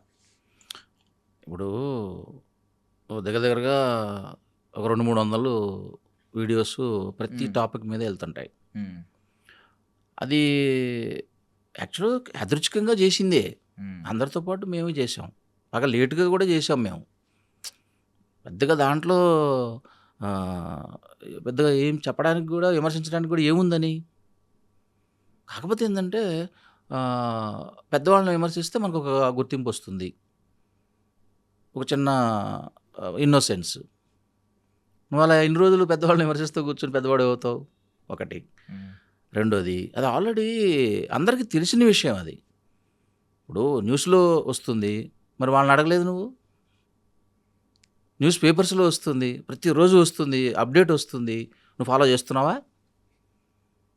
సహృదయత అనేది ఇక్కడ చాలా ఇంపార్టెంట్. ఒక జర్నలిస్ట్కి ముఖ్యమైన క్వాలిఫికేషన్ ఏంటి? ప్రతిదీ మాట్లాడగలగడం, ఏదైనా ప్రజలకు చేరవేయడం, నిజాన్ని నిర్భయంగా క్లుప్తంగా. చిప్స్ అందరికి పోయాయి కాబట్టి అలా అందించగలిగితే మనం కొద్దిగా గొప్ప ఇన్ఫర్మేషన్ ఇచ్చిన వాడు అవుతాం. ఇవన్నీ కొద్ది రోజులే ఉంటాయి. ఇదే బండి సంజయ్ గారి చేతుల మీదుగా నేను బీజేపీ కండువా కప్పుకున్నాను. ఒకప్పుడు మమ్మల్ని అందరినీ చేర్చారు, మా అసోసియేషన్లో ఉన్న చాలామంది ఆర్టిస్టులను తీసుకెళ్లారు. శ్రీనివాసులు గారని ఈ డీజీపీ వేషాలు వేస్తుంటాడు. తీసుకెళ్ళి కండువా కప్పుకున్నాం మేము. ఎందుకు? ఆయన మీద ఉన్న అభిమానం కూడా. అరే చాలా తక్కువ టైంలో మంచి రెబల్ నాయకుడు వచ్చారు రెస్పెక్ట్ కోసం. ఆ రోజు చాలా హ్యాపీగా వెళ్ళాము. డీపీగా కూడా పెట్టుకున్నాం మొన్నటిదాకా. మళ్ళీ అన్నీ మారిపోయాయి రాజకీయాలు. దానికి సంబంధించి మనం ఆ టైంకి మన ఎమోషనే చాలా important. At the same time మనం మీడియాలో ఉన్న వాళ్ళకి ఒక బాధ్యత ఉంటుంది. దాని ప్రకారమే మనం ఊహవాలి, కానీ ఏదో ఒక సిద్ధాంతానికి ఏదో ఒక పార్టీకి మనం అంకితం అవ్వకూడదు. కరెక్ట్. మళ్ళీ కాంగ్రెస్ వాళ్ళు ఏమంటున్నారు, అరే అంతా మనకు సంబంధించిన వాళ్ళు ఉన్నారు, నువ్వు అట్లా నువ్వు బీజేపీ అంట కదా అని చెప్పేసి వాళ్ళు పాయింట్అవుట్ చేశారు. అరే అదేంట్రా, డీపీలో కూడా అంత వేరియేషన్ వస్తుందా? ఆ రోజుకి ఫీల్ అయ్యాను నేను, పెట్టుకున్నాను. సరే మీరు కూడా ఇవ్వండి నాకు ఫోటో, నేను కూడా అది కూడా పెడతానని చెప్పి మళ్ళీ బట్టి విక్రమార్ గారితో ఫోటో పెట్టుకున్నాను. మళ్ళీ మా మిసెస్ బీఆర్ఎస్ కార్యకర్త, ఆవిడ వనికొండలోనే ఒక వన్ ఆఫ్ ది లీడర్ లాగా తిరుగుతూ ఉంటుంది. మరి వాళ్ళందరూ కూడా వనజ గారు రావాలంటూ ఉంటారు. మరి మా పార్టీలోనే మా ఇంట్లోనే ఉన్నాయి. మరి బీఆర్ఎస్ మీద కూడా ఒక చిన్న చేశాము. అప్పుడు కూడా కొంచెం ఇబ్బంది పడ్డాం. అది నిజమా కాదా అనేది తెలిస్తే చాలు కదా. సరే ఈ మధ్యలో వచ్చే నిందలు, అపనిందలు, అవాస్తవాలు, లేకపోతే వ్యక్తిగత దూషణలు, ఇవన్నీ మాకు వద్దు అని అనుకునే కదా మనం దూరంగా వయా మీడియా వెళ్తున్నాం. కొంచెం ఇది వెళ్తుంది. ఎందుకు వెళ్తుంది అంటే, ఇప్పుడు సెంట్రల్ పవర్ ఉంది. మనం యాక్చువల్గా మనం అక్కడ ఏం చెప్పామంటే అందరితో పాటే చెప్పాం మనం. వీడియోస్ చూస్తే అర్థమవుతుంది ఎందుకు వీళ్ళు ఇంత దీన్ని ఎలాబరేట్ చేసి చేస్తున్నారు అనేది కూడా నాకు అర్థం కాల. ఫస్ట్ ఆఫ్ ఆల్, పైగా మన క్యారెక్టర్ని మర్చిపోయి భాషను కూడా మార్చుకుంటే అది నీ ప్రాబ్లం, అది నీ భావజాలం, అది నీ ఫ్రస్ట్రేషన్ కింద వస్తుంది తప్ప, ఇవాళ ఇది వచ్చింది రేపు ఇంకొక ఇన్సిడెంట్స్ ఏదో వస్తుంది, ఇది పాత అయిపోతుంది. ఇన్నిటి మీద నువ్వు అలా వాడు చేసిన దాని మీద నువ్వు చేస్తా పైకి వద్దాం అనుకుంటావు అంటే, మన మీడియాలో వాళ్ళలోనే కొంచెం ప్రాబ్లమ్స్ ఉన్నాయేమో అనిపిస్తుంది, సైకలాజికల్ ప్రాబ్లమ్స్ అని నేను అనుకుంటున్నా. ఒకవేళ ఏదన్నా మాట్లాడిన దాంట్లో ఏమన్నా తప్పులు ఉన్నాయంటే మా పెద్దవాడు కూడా అదే అంటున్నాడు, సారీ చెప్తున్నాను అందరికని చెప్పేసి చెప్తున్నాడు వాడు కూడా. నేను చిన్నవాడిని, నాకు తెలియకపోవచ్చు. మా డాడీ కూడా రొటీన్గా ప్రమోషనల్ వీడియోస్ లాగా అనుకున్నాం తప్ప పెయిడ్ అనేది కాదు. ఎందుకంటే వాళ్ళ రాజకీయ నాయకులు ఎవరికి డబ్బులు ఇస్తారో తెలుసు. డబ్బులు తీసుకునే అంత స్థాయిలో మనం లేం కదా. ఒకవేళ ఇచ్చినా కూడా మా పర్సెప్షన్ వేరే ఉంది, మా క్రియేటివిటీ వేరే ఉంది, మా టార్గెట్ వేరే ఉంది, మా నాలెడ్జ్ కూడా వేరే ఉంది, మా సబ్జెక్ట్ థరోనెస్ కూడా వేరే ఉంది. దీని మీదనే ఎందుకు పర్టికులర్గా పట్టుకుంటున్నారు? మరి అన్ని వీడియోస్ వచ్చినప్పుడు మరి వచ్చిన ప్రశంసల కంటే కూడా ఇక్కడ ఈ ఒక్క వీడియోలోనే ఎందుకు మీరు అంటే, పైకి వచ్చేటప్పుడు మన ఇండియన్ సైకాలజీ అది, వాడిని పెట్టి లాగడం తప్ప ఎంకరేజ్మెంట్ అనేది ఉండాలి తప్ప, అది కొంచెం పీతల కథ కొంచెం బాధగానే ఉంటుంది. ముఖ్యంగా ఇంట్లో డిస్కషన్స్ వచ్చినప్పుడు పేరెంట్స్ సంబంధించిన వాళ్ళు, ఆడవాళ్ళు ఎక్కువ ఇబ్బంది పడతారు. అది ఎందుకు నేను బండి సంజయ్ గారి మాటల్లో కూడా చాలా బాధపడ్డాను. పర్సనల్గా నాకు సంబంధించిన బ్లడ్ రిలేషను బాబు మీద ఇలా వచ్చినప్పుడు నాకు ఎంత ఇదిగా ఉంటుంది నరకం. ముఖ్యంగా వాళ్ళ అమ్మకి ఎంత ఇదిగా ఉందంటే, మరి మా ఇంట్లో కూడా అదే ఇబ్బంది ఉంటుంది కదా. ఆ మాత్రం తెలివి లేకుండా ఎట్లా మాట్లాడతాం? జనరల్గా మాట్లాడుకున్నాము, అది ఎందుకు ఇష్యూ చేస్తున్నారో నాకు అర్థం కావట్లేదు. అంటే సోషల్ మీడియా కాబట్టి ఇక మనకి వేరే టాపిక్ వచ్చేదాకా, వేరే ఇష్యూ వచ్చేదాకా మాట్లాడుకుంటుంటాం అంతే తప్ప, ఒకవేళ ఏమన్నా దాంట్లో తప్పులు ఉంటే దిద్దుకోవడానికి సంబంధించి మాకు సూచనలు ఇస్తే అంతే తప్ప, అందరు అమ్ముడు పోయారు అనేది ఒక జనరల్ టాక్. ఇప్పుడు మరి అమ్ముడు పోయేవాళ్ళం అయితే మొట్టమొదటి నుంచి అమ్ముడు పోయేవాళ్ళంగా, అమ్ముడు పోతే ఇంకొక వీడియో ఎలా వస్తుంది? క్రియేటివిటీ లేకుండా ఎలా వస్తుంది? యాహ్! కరెక్ట్. బట్ ఒకవేళ క్లారిటీ ఆ! చాలా క్లారిటీ ఇచ్చారండి దీని గురించి. నేను చాలా క్లియర్‌గా చెప్పారు అదే. ఈ విషయం అయితే. అండ్ ఇంకొక టాపిక్ ఏంటంటే ఇప్పుడు క్రియేటర్స్ గురించి. ఇప్పుడు ఒకప్పుడు మనం ఈ హీరోలందరూ మన టాప్ హీరోలున్నారు. నలుగురు పిల్లర్లనేవారు. చిరంజీవి గారు, హ్మ్. ఆహ్, బాలకృష్ణ గారు, నాగార్జున గారు, హ్మ్. వెంకటేష్ గారు. హ్మ్. వీళ్ళు నలుగురు కూడా కొన్ని ఈవెంట్స్‌లో కనిపించేవారు. కలిసి కనిపించేవారు. హ్మ్. సంతోషం అవార్డ్స్ అనో, లేదా సంథింగ్ కొన్ని అవార్డ్స్ అనో, లేదంటే అవార్డ్ ఫంక్షన్సో, ఈవెన్ క్రికెట్ ఆడడం, సెలబ్రిటీ క్రికెట్ లీగ్ ఇలా కనిపిస్తూ ఉండేవారు. బట్ ఇప్పుడున్న దానిలో ఏంటంటే, ఇప్పుడున్న జనరేషన్‌లో ఎక్కువ ఫ్యాన్ వార్స్ ఎక్కువ జరుగుతున్నాయి. వాళ్ళు కూర్చొని బానే ఉన్నారు గానీ.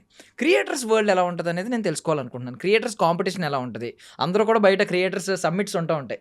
అందరూ కలుస్తారు. అందరూ కొలాబరేషన్‌లు చేసుకుంటూ ఉంటారు. పైకి అంతా బానే ఉంటది. బట్ కాంపిటీషన్ ఎక్కడైనా ఏ ఫీల్డ్‌లో అయినా ఉంటది. ఆ క్రియేటర్ కాంపిటీషన్ ఎలా ఉంటది? వాళ్ళు తిట్టుకుంటారా? హ్మ్. దానికి చిన్న ఉదాహరణ చెప్తా. హ్మ్. నాకు ఇష్టమైన నటుడు ఆయనంత అవ్వాలని కోరుకున్న రాజేంద్ర ప్రసాద్ గారు ఆయన ఒకానొక టైంలో సినిమాలు లేనప్పుడు ఏ క్యారెక్టర్ పడితే ఆ క్యారెక్టర్ చేశాడు. అది అది ఒక సినిమా 'జగపతి బాబు' హీరోగా ఆయనకి ఫ్రెండ్‌గా మన రాజేంద్ర ప్రసాద్ ఒక సినిమా చేశాడు. ఈవి సత్యనారాయణ గారి డైరెక్షన్‌లో. ఓకే. ఆ! చేసినప్పుడు పాపం చాలా బాధేసింది నాకు. అరే! ఇట్లాంటి క్యారెక్టర్‌లు గూడా అంత పెద్ద హీరో, అంత పెద్ద కమెడియను కేవలం లైవ్లీహుడ్ కోసం చేస్తున్నాడు. అమ్మో! మనది గూడా అదే పరిస్థితి వస్తుంది గదా! అనేది ఉండేది. ఆయన క్లిక్ అయిన తర్వాత నిన్నగాక మొన్నొచ్చాడు జూనియర్ ఎన్టీఆర్. అతనికేమో కోట్లిస్తున్నారు. నేను ఇన్ని సినిమాలు చేశాను. నాకిప్పటికి గూడా నాకు 10,000 కూడా ఇవ్వట్లేదు రోజుకి అని చెప్పి ఆయన చాలా ఇంటర్వ్యూలో చెప్పాడు. అప్పుడు హర్ట్ అయ్యా నేను. హ్మ్. అరే! ఇంతుంటుందా? నిజంగా నిజమైన క్రియేటర్స్‌కి డబ్బులు ఇవ్వరా? మెయింటైన్ చేసిన వాళ్ళకే ఉంటుంది. హెరిడిటీ ఉన్న వాళ్ళకే ఉంటుంది. ఆ కాంపిటీషన్‌ని ఇవాళ చిరంజీవి గారు గూడా ఒక సినిమాలో 70,00,00,000 పోయినాయని చెప్పారు. ఒకటి కాదు 2 సినిమాల్లో పోయినాయని చెప్పారు. మరి ఆయన బాధ ఎవరికి చెప్పుకోవాలి మరి? ఎవరి ఎవరి ఎవరు స్ట్రగలింగ్ వాళ్ళకున్నా గూడా, ఇక్కడ మనుగడ సాగించాలి అంటే, అది మనకు సంబంధించే ఉంటుంది. ఎవరికో చెప్తే అది తీరేది గాదు. అటువంటి ఇన్‌సెక్యూర్డ్ ఫీల్డ్ ఇది. న్యాయం చేయాలని అందరికీ ఉంటుంది. అందరం మనుషులమే. అందరం కరెక్ట్‌గానే బతకాలనుకుంటారు. కానీ సాధ్యపడేది ఎట్లాగా? ప్రాక్టికల్‌గా ఎట్లాగా? అదే టాలెంట్ ఇక్కడ. హ్మ్. ఎందుకు 5 కుటుంబాల మీద పడి ఏడవడం అనేది ఎందుకు జరుగుతుంది అంటే, వాడేదో అంటారు గదా! ఆడలేక మధ్యలో దొరువు అని. హ్మ్. హ్మ్. అంతే తప్ప నిజంగా నీ దగ్గర విషయం ఉంటే, నిజంగా నువ్వు స్ట్రగుల్ చేస్తే, నిజంగా ఫైట్ చేస్తే హ్మ్. నువ్వొక్కడివే మంచోడివా? మిగతా వాళ్ళందరూ చెడ్డోళ్ళా? ఎందుకు అనుకుంటున్నావు అట్లా నువ్వు? హ్మ్. అసలు ముందు నువ్వు చెక్ చేసుకో. సెల్ఫ్ చెకింగ్ అనేది చాలా ఇంపార్టెంట్. అది ఉండట్లేదు. హ్మ్. డిసిప్లిన్ ఉండట్లేదు. ఒక కన్‌స్ట్రక్టివ్ డెవలప్‌మెంట్ ఉండట్లేదు. ఓపిక ఉండదు. ఎడిక్షన్స్, హ్మ్. బలహీనతలు, మెయిన్ సైకలాజికల్ ప్రాబ్లమ్స్. అనవసరంగా ఒకళ్ళని మనం శత్రువుని చేసుకోవడం. రాజకీయాలు అన్ని చోట్ల ఉంటాయి. శత్రువులు అన్ని చోట్ల ఉంటారు. కాంపిటీటర్స్ అన్ని చోట్ల ఉంటారు. But what you are? అసలు నువ్వేమనుకుంటున్నావు? నీ టాలెంట్ ఏంటి? నువ్వేం చేయదలుచుకున్నావు? అసలు ఏం చేస్తున్నావు పొద్దున్న లేసి? నీ టాలెంట్‌ని ఎలా బెటర్‌మెంట్ చేసుకుంటున్నావు? వీటి మీద కాన్సంట్రేషన్ ఉంటే ఇవన్నీ ఉండవు కదా! నువ్వు ఫస్ట్ ప్రేమగా ఉండు. ప్రేమిస్తే పోయేదేముంది ఏదో సినిమాలో అంటారు కదా! హ్మ్. యాహ్! ఆటోమేటిక్‌గా ప్రేమిస్తారు. హ్మ్. మాకు భగవంతుడు ఇచ్చిన వరం ఏంటంటే మిషనరీ స్కూల్స్‌లో చదువుకోవడం. హ్మ్. మిషనరీ కాలేజెస్‌లో చదువుకోవడం. వాళ్ళు మాకు అక్కడ స్వాములర్స్ అంటారు. హ్మ్. స్వాముల వారు అంటారు. హ్మ్. ఫాదర్స్ అంటారు. హ్మ్. వాళ్ళు ఒకటే చెప్పేవాళ్ళు. "ఈ చెంప మీద కొడితే ఈ చెంప చూపించాలిరా" అనేవాళ్ళు. అక్కడ ఉన్నంత కాలం చేశాం అది. హ్మ్. ఈ ఫీల్డ్‌లోకి వచ్చిన తర్వాత వాడు చేయెత్తే ముందే మనం చేయెత్తకపోతే మనం ముందుకెళ్ళలేం అనే యాటిట్యూడ్ ఇక్కడ మొదలైంది. హ్మ్. కానీ మన ఒరిజినల్ నేచర్ మర్చిపోకూడదు. కరెక్ట్. మనంగానే ఉండాలి. హ్మ్. మన ప్రేమలు, మన బాధ్యతలు, మన పొద్దున్న లేచి అటెన్షను ఇవి మన దగ్గర ఉన్నంత కాలం అవతలోళ్ళకి మనం ఇన్‌స్పిరేషన్ అవుతాం.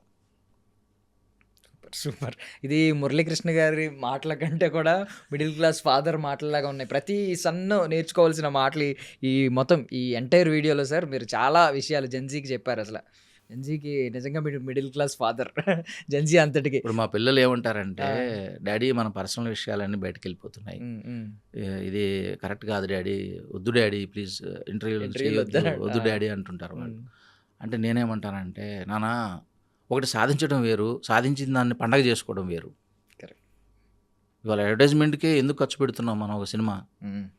పబ్లిసిటీ లేకపోతే సినిమా ఆడదు.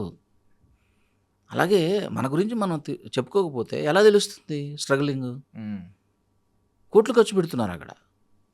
అందే వాళ్ళకి అందుతుందా? ఎందుకు అందట్లేదు? వాళ్ళని విమర్శించడం అనేది వదిలేసేయి.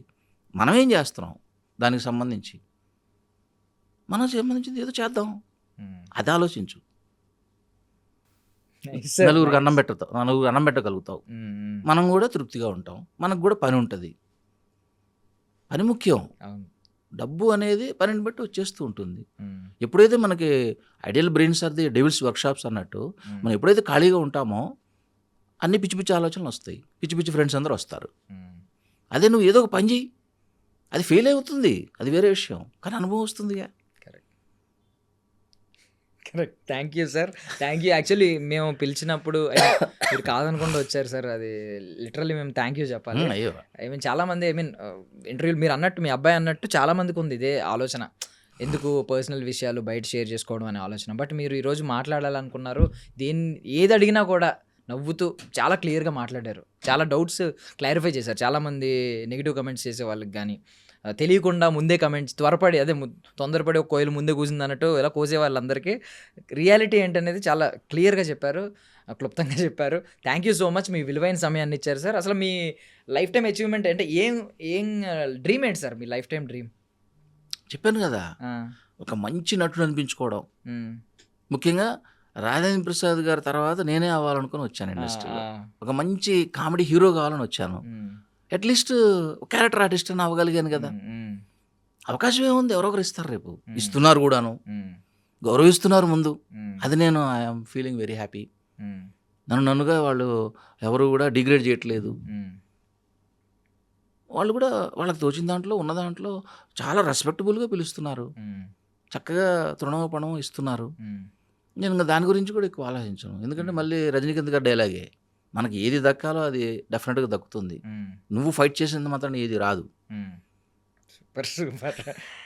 So I wish you all success sir. నిజంగా మీరు జెన్జీకి చాలా విషయాలు చెప్పారు కాబట్టి జెన్జీ అందరి తరపున నేను కూడా చెప్తున్నాను, మీరు సక్సెస్ అవ్వాలి. మీ సక్సెస్ని మేము కూడా సెలబ్రేట్ చేసుకుంటాం. గొప్పగా సక్సెస్ అవ్వండి sir. Thank you so much. మళ్ళీ మరొకసారి మాకు ఇంటర్వ్యూ అవ్వాలి. I wish you all success sir. అదే ఐ డ్రీమ్ గురించి మనకి చాలా ఇన్ఫర్మేషన్ ఉంది. సో ఇప్పుడున్న సోషల్ మీడియాలో ఐ డ్రీమ్ను అనేది చాలా బాధ్యతాయుతంగా చేస్తున్నారు మీరు. చాలా ఇంటర్వ్యూలు చూశాను నేను. అలాగే ఇప్పుడు మీ సుధాకర్ గారు పిఆర్ఓ గారు ఉన్నారు కదా, నేను జెమినీ టీవీలో వర్క్ చేశాం. అప్పుడు నేను 100 సినిమాలకి జర్నలిస్ట్గా చేశాను, తనే కెమెరామ్యాన్. సో మాకు ఆ ఫ్రెండ్షిప్ ఉంది. ఆ టైంలో ఆయన సీనియర్ యాక్చువల్గా నాకు. ఆయన ఒకటే అనేవారు, చూస్తే ఇంత స్మార్ట్గా ఉన్నావు, యాక్టర్ని అవ్వాలని వచ్చావు, ఇదేమిటయా ఈ ఫీల్డ్ ఏమిటి, రిపోర్టర్ ఏమిటి, ఇవన్నీ ఎట్లా చేస్తావు నువ్వు, ఎవరు అంత ఇదే కాదు అని ప్రతిరోజు ఇబ్బంది పెట్టేవాడు. అరే సీనియర్ అయినా అది కాదన్నయ్య, చెప్పన్నయ్య ఎట్లా చేయాలి, అన్నీ ఎట్లా పోవాలి, ఎట్లా మాట్లాడాలి చెప్పంటే, ఆయన ఎవరు చెప్తారు, నువ్వే నేర్చుకోవాలి, నువ్వే స్ట్రగుల్ చేయాలి అనేవాడు. సో ఎప్పుడు కూడా ఏది కూడా ఏంటంటే ఆ విమర్శల్లో నుంచే నీలో ఒక కసి వస్తుంది, ఆ నెగిటివిటీలో నుంచే నీకు లెర్నింగ్స్ ప్రాసెస్ స్టార్ట్ అవుతుంది. అదే చెప్పాను కదా, 10 సార్లు ఫెయిల్ అయిన లెక్చరర్ అవుతాడు. మేము ఎన్ని స్ట్రగుల్స్ చేస్తే అంత మనకి గ్రిప్ దొరుకుతుంది. సద్వినియోగం చేసుకోవాలి ఏదైనా కూడా. మనం నెగిటివిటీ వచ్చింది కదా అని చెప్పేసి మనం పారిపోతే ఇంతకంటే ఇంకొకటి వస్తుంది. అసలు ఇంతకంటే కష్టం ఇంకోటి రాదు అనే స్థితికి నువ్వు చేరావనుకో, మహా అయితే ఏమవుతుంది. అర్జీవి గారు చెప్తుంటారు, it's a journey man, you travel it అంటాడు ఆయన. Don't think you do it అంటాడు ఆయన. Thank you sir. Thank you so much sir, మీ విలువైన సమయాన్ని మాకు ఇచ్చినందుకు సార్. ఓకే దర్శన్ భయ్య, చాలా బాగా ఇంటర్వ్యూ చేశారు. సార్. యూత్లో ఎంత స్పోర్టివ్గా, ఇంత నాలెడ్జబుల్గా, ఇన్ఫర్మేటివ్గా చేస్తున్నారు అంటే దీనిలో మీరు చాలా మెట్లు దాటినట్టే. Thank you sir. That is my blessings to you. And for more videos, Hi guys, this is Riddhi Kumar here. Please subscribe to iDream channel. Subscribe to iDream Media. Please subscribe to iDream. Please subscribe to iDream. Please subscribe iDream. And please subscribe to iDream. For more videos, subscribe to iDream. please like, share and subscribe to the channel. Congratulations, iDream. Subscribe to iDream. Subscribe to iDream. So subscribe to iDream Media. iDream की iDream team अंदर की huge congratulations. Please subscribe iDream Media. Please subscribe to iDream. Subscribe iDream. Please subscribe to iDream. iDream అంటే నా కళల channel subscribe చేసుకున్న నోరు తిరుగుతలేదు, మీరైతే గంట గుర్తు కొట్టండి. For more such videos, please subscribe to iDream. Subscribe to iDream. Please subscribe to iDream. Please subscribe iDream Media. Please do subscribe to iDream. Please subscribe to iDream Media. For best entertainment and information, please subscribe iDream. And don't forget to subscribe to iDream.